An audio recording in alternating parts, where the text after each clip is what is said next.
दोस्तों, क्या आप भी यही सोच रहे हो कि क्या कल मैं अपना पूरा पोर्टफोलियो बेच दूं? तो सबसे पहली बात, ये गलती बिल्कुल भी मत करना। ये सब लोग आप क्यों सोच रहे हो, इसका एक छोटा सा सिंपल रीजन ये है कि आज के टाइम पे यूट्यूब पे जो वीडियोस बन रही हैं वो सिर्फ और सिर्फ ये बन रही हैं कि स्टॉक मार्केट क्रैश हो गया, स्टॉक मार्केट फॉल हो गया। ठीक है, तो कोई क्रैश नहीं आने वाला है, नोट कर लो अच्छे से। मेरी हाथ जोड़ के विनती है, अपने पोर्टफोलियो को जैसा है वैसा रहने दो। कोई भी फंडामेंटल नहीं हिले हैं, कुछ नहीं हुआ है। वीडियो को देखना ध्यान से, आप पूरा सब चीज समझ जाओगे। तो चलिए दोस्तों, स्टार्ट करते हैं। देखो दोस्तों, ये है पहले यूएस का हीट मैप, जहां पे आप देखोगे पूरा मार्केट क्रैश कर गया। ठीक है, यूएस का मार्केट क्रैश हुआ है। आने वाले टाइम में इंडिया मार्केट में क्या होने वाला है वो हम यहाँ पे बात करने वाले हैं। ये है दोस्तों गिफ्ट निफ्टी का चार्ट। आप यहाँ पे देखोगे गिफ्ट निफ्टी अच्छा खासा पॉजिटिव खुला था, एंड उसके बाद हमें यहाँ पे एक डाउनफॉल देखने को मिला।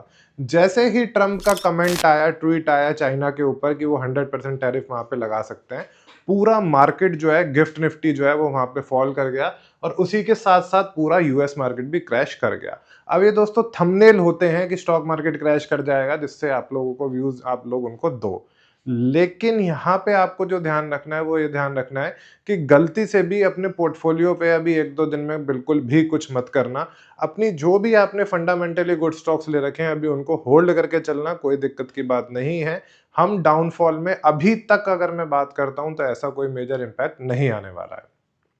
अब मैं आपके साथ यहाँ पे कुछ पॉजिटिव्स अगर बात करता हूँ। देखो दोस्तों, हुआ क्या है, अच्छे से पहले ये चीज आप समझो। हम निफ्टी के चार्ट्स पे एक बार आ जाते हैं और मैं आपको चीजें समझाता हुआ चलता हूँ। चाइना पे जैसे ही ड्यूटी लगेगी, सबसे पहले क्या होगा, जो एफआईआई है वो फिर से इंडिया में एंटर करना दोबारा स्टार्ट कर देंगे। तो ये सिर्फ और सिर्फ मंडे ट्यूसडे एक दो दिन के लिए अगर नेगेटिव हो सकता है तो हो सकता है, पर आने वाले टाइम में ये हमारे लिए पॉजिटिव ही होने वाला है। एफआईआई इंडिया में एंटर करने स्टार्ट कर देंगे। दूसरा रीजन, क्रिप्टो में इस टाइम बहुत बड़ा फॉल आया है। कई आप देखोगे क्रिप्टो लोग वाले तो सुसाइड कर रहे हैं, इतना बड़ा क्रिप्टो में फॉल आया है। और माना यह जा रहा है कि वहां से और बड़ा फॉल क्रिप्टो में आ सकता है। क्रिप्टो का दोस्तों मुझे इतनी जानकारी नहीं है, मैं उसके बारे में बात नहीं करूंगा। पर मेन हम बात जो निफ्टी की कर रहे हैं, जो हम अपने स्टॉक मार्केट की कर रहे हैं, उसमें जहां भी वो फॉल आ रहा है, चाहे चाइना पे ड्यूटी लगे चाहे कुछ लगे, इंडिया के लिए पॉजिटिव होने वाला है। बात करते हैं। पहली बात तो जो लोग क्रैश क्रैश क्रैश बोल रहे हैं, ये निफ्टी 25,285 का मान लो हमको 25,000 कल आ भी जाता है, तो पहली बात उसको क्रैश नहीं बोलते हैं, उसको सिर्फ और सिर्फ बोलते हैं कि छोटा सा करेक्शन आया है। क्योंकि हम जो ट्रेड करना स्टार्ट करे थे, आप देखोगे 24,600 से हम 25,300 तक रेगुलर गए हैं, एक साथ हमने कवर करा है। तो अगर इसके बाद यहाँ पे ये छोटी सी दोस्तों अगर प्रॉफिट बुकिंग आ जाती है ना 25,000 तक, अब चाहे वो रीजन कुछ भी रहा हो, अगर ये 25,000 तक ये आ जाता है तो ये आपके लिए पॉजिटिव साइन है, नेगेटिव तो बिल्कुल भी नहीं है।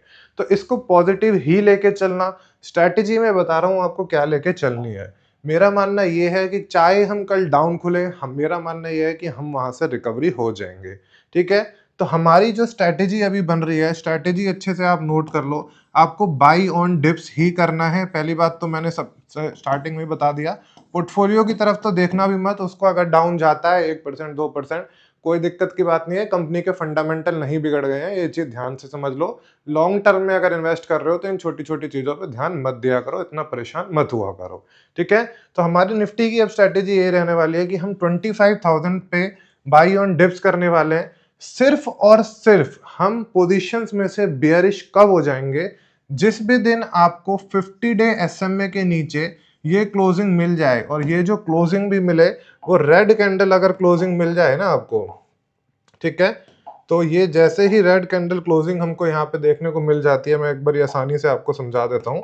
तो ये जो आपको यहाँ पे मुझे ये रेड कैंडल मान लो अगर क्लोजिंग मिल जाती है ना, तो हम अपनी निफ्टी की पोजीशन में से बाइंग में से एग्जिट हो जाएंगे इस केस में, एंड अपना जो ट्रेंड है वो बियरिश कर लेंगे फिलहाल के लिए। उस टाइम मैं आपके साथ वैसे तो फिर से रिव्यू करूंगा, पर एक चीज ये ध्यान रखूंगा। पर अभी मुझे जो इतना लगा कि जो इंपॉर्टेंट चीजें थी कि क्रिप्टो में फॉल आ गया, यहाँ फॉल आ गया, वहां फॉल आ गया, एक चाइना का जो 100% टैरिफ का ये आया है, ये 8 महीने 9 महीने से चल रहा है, एंड रेगुलरली कुछ ना कुछ आता रहता है। पॉसिबल है कि ये ट्वीट फिर से एक दो दिन में डिलीट हो जाए, कोई नई न्यूज आ जाए, एंड फिर से वहीं हम रिकवर हो जाए। तो पोर्टफोलियो को तो हम बिल्कुल भी नहीं छेड़ने वाले हैं। हमने जो अपने हाई क्वालिटी स्टॉक ले रखे हैं, ऐसा नहीं है कि रिलायंस गिर जाएगा, कुछ हो जाएगा 2-3 दिन में क्या हो जाएगा, ऐसा कुछ भी नहीं है। होल्ड करके चलो, लॉन्ग टर्म का विज़न लेके चलो, ये छोटी-छोटी चीज़ों को बिल्कुल भी देख के नहीं चलना है, ठीक है ना? तो ये हो गया आज का वीडियो, बड़ा सिंपल वीडियो था, जिससे कि आप सिर्फ समझ पाओ कि आपको क्या करना है और क्या नहीं करना है, ठीक है? निफ्टी का एनालिसिस भी हो गया, तो आई होप आपको वीडियो पसंद आया होगा। पसंद आया तो लाइक करना, अपना कमेंट में व्यू ज़रूर देना कि आप क्या करने वाले हो, पोर्टफोलियो खाली तो नहीं करने वाले हो, ठीक है ना? तो चलिए, मिलते हैं अगली वीडियो में। कमेंट में करना कि हम सब मिलकर सीखेंगे, मिलकर कमाएँगे।